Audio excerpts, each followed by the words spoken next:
Hello, welcome. Today we're talking about a fun topic, and it's are you raining on your own parade? So, first things first, though, if you're new here, hey, welcome. I'm Keisha Ellingson, and I help people who have moved to connect in their new area by leading them through the process of creating community and adventure, even if they're super shy and don't know a single person in the area. And I'm excited that you're here, and let's start chatting, right? So, when I decided on the title today, Are You Raining on Your Parade? Um, I was like, I better look just like I have in my mind what I think that means, but I just better look it up and make sure. And so, raining on your parade, the definitions that I found were spoiling pleasure, okay, stopping someone's plans. And the definition that I really love is to dampen excitement. So, are you raining on your parade? Um, there are three questions to ask yourself to just kind of check if maybe you're raining on your own parade, maybe you're dampening your own excitement or spoiling your own plans. Okay. Question number one is, do you hang out with rain clouds? I consider rain clouds the people who complain all the time. Doesn't matter what they're talking about, but there is a complaint about it. Okay. So Joyce Meyer has a saying, if you complain, you remain. That means if you complain, you usually remain in that situation. Um, and also, Tony Robbins has a saying too, where your focus goes, energy flows. So if you're always looking for something to complain, oh, that's number two. that's the second question. But so I'll get to that one. But if you're hanging out with people who are rain clouds, who continually find things to like speak negatively about, or the wrong in situations, or if you present them with a cool idea and they're like, oh, this could be really hard, they're picking out all the reasons why it wouldn't work instead of pointing to all the reasons why it would, right? I consider them rain clouds.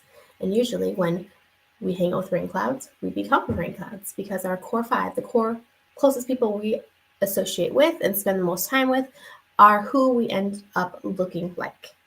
So if you are spending a lot of your time with rain clouds, you're probably going to end up raining on your own parade because what we hear, what we see, what we listen to is all things that influence us.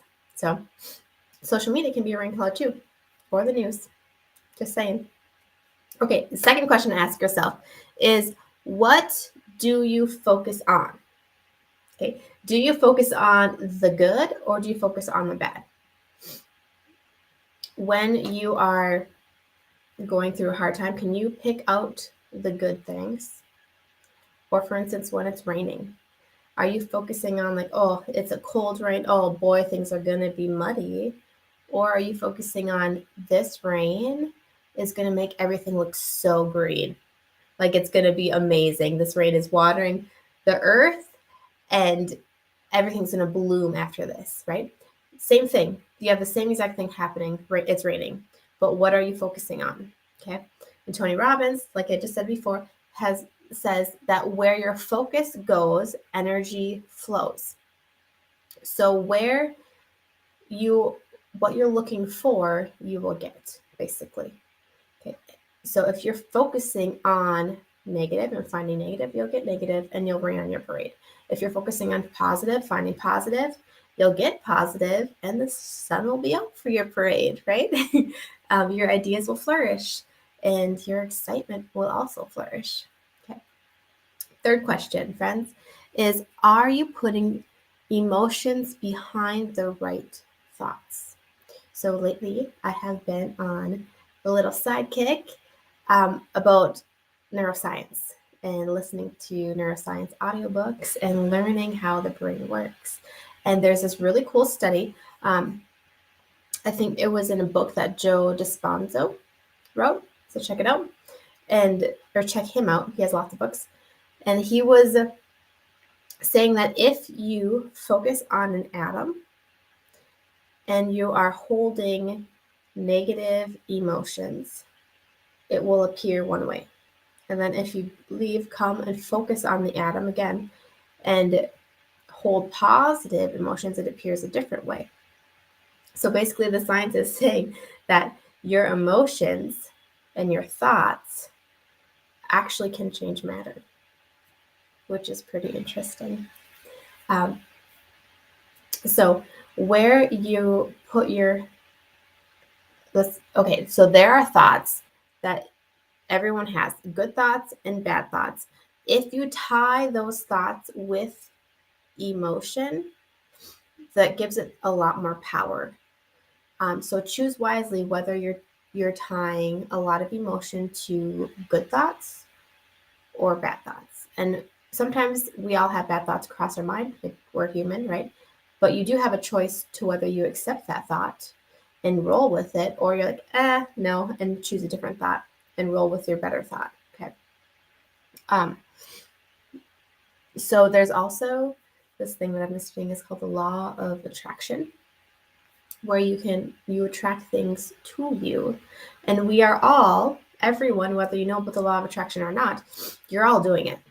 Or I'm doing it right now. Like, we are all experiencing the law of attraction. And it's where our thoughts and our emotions are focused. That's the vibration that we are sending out to the world.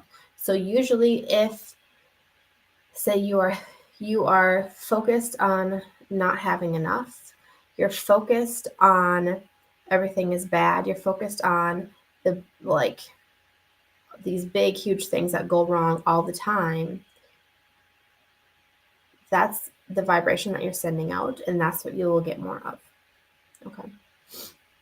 Versus on if you have a grateful attitude and you're very happy and you're focused on, like, oh my gosh, I am so incredibly blessed to be alive today, right? Thank God I'm breathing.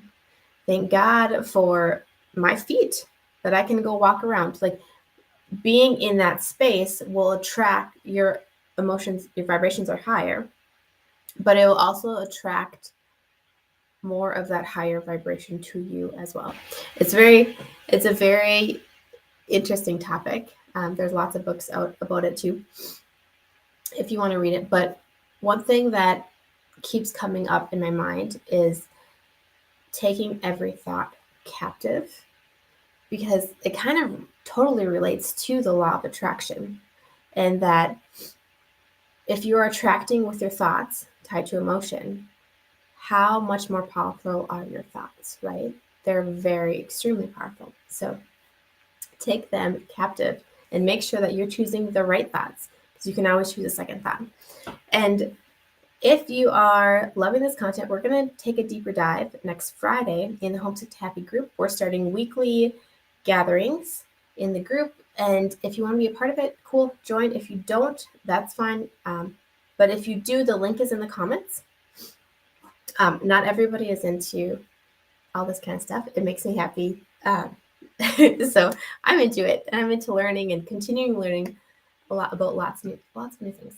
So if you are wanting to join, please do. There's also a poll in the group that you can vote in for which time that you'd like the Friday meeting to be on too. So I hope you guys have the best day, and I look forward to chatting with you soon. I'll talk to you later.